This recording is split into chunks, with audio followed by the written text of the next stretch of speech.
In this video, we're going to show you how to install air shocks on your Chevy Silverado. This will be located under the rear of the vehicle. Let's get started. Install the jack under the rear axle, putting just a slight amount of upward pressure on it. Using a 21mm wrench and socket, remove the lower bolt for the shock. Remove the nut, remove the bolt. Use a 21mm socket to remove the upper bolt for the shock.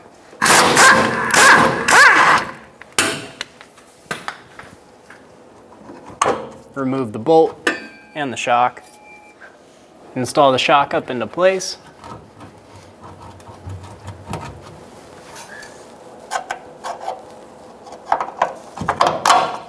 Install the bolt and get it started.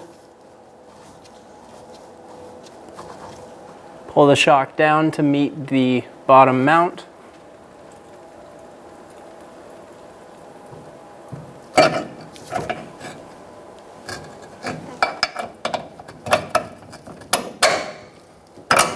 Get the bolt installed. Get the nut started on the back. Snug the bottom and top bolts down.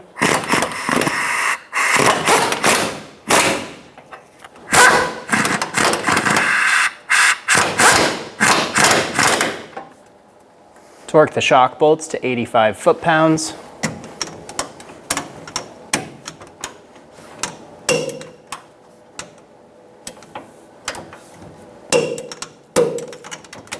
Do the same thing on the bottom.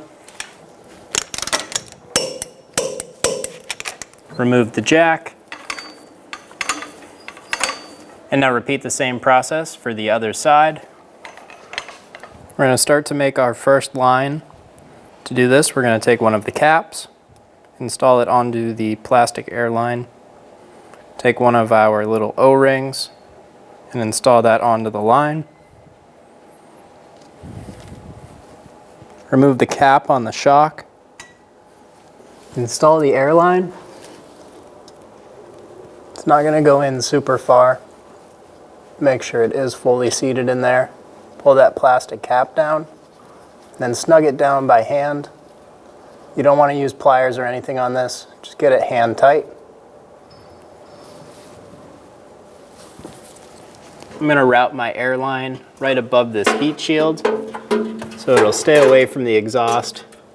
I'm using a small claw to go over the heat shield, grab the hose, and pull it over. You can route this however you want, as long as it is not going to rub or be near the exhaust.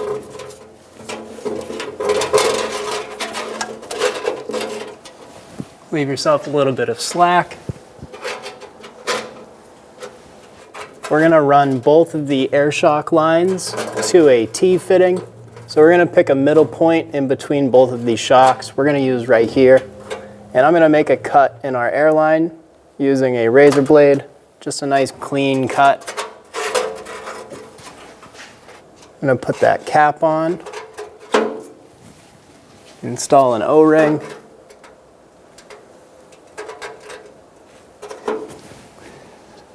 grab the T-fitting, install the line, snug down the cap,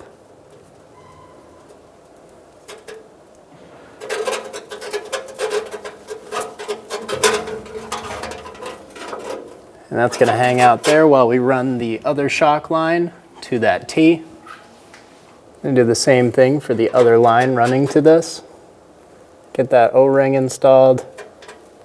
Slide that cap down. Snug down the fitting. Be sure the lines to your shocks have a little bit of wiggle room, just a little bit of play. We have both air shock lines running to the T fitting. We're going to take our last length of line, and we're going to put that cap and O-ring on it, and we're going to put it into the front of the T. Get it snug. Now we're going to run this to a central location where we're able to fill up these airbags. Ours is going to be located right under the tailgate. We're going to run it up and over this spare tire to our mounting spot. We have our hose pulled up and over towards the back of the vehicle. We're going to install our last cap, install our O-ring, grab the Schrader valve fitting, install the line,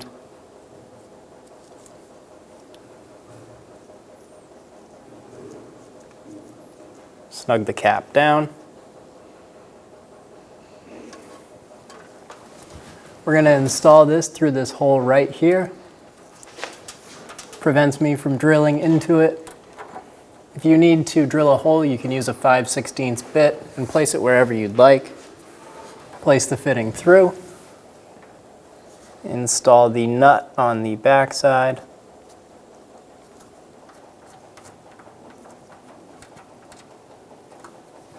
Using a 13mm socket, snug down that nut. With the vehicle on the ground, inflate the system to 90 pounds.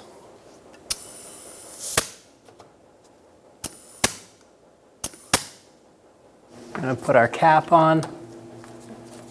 Now we're going to go around to all the fittings, spraying them down with soapy water, checking for any bubbles. If you have any bubbles pop up, remove the air from the system, take the line out, chop the end, and retry. Once you have no leaks, you're good to go. When only the best will do, demand TRQ. The only company that lets you view before you do. TRQ is committed to offering the highest quality aftermarket auto parts that are engineered for peace of mind. Thanks for using and viewing with TRQ.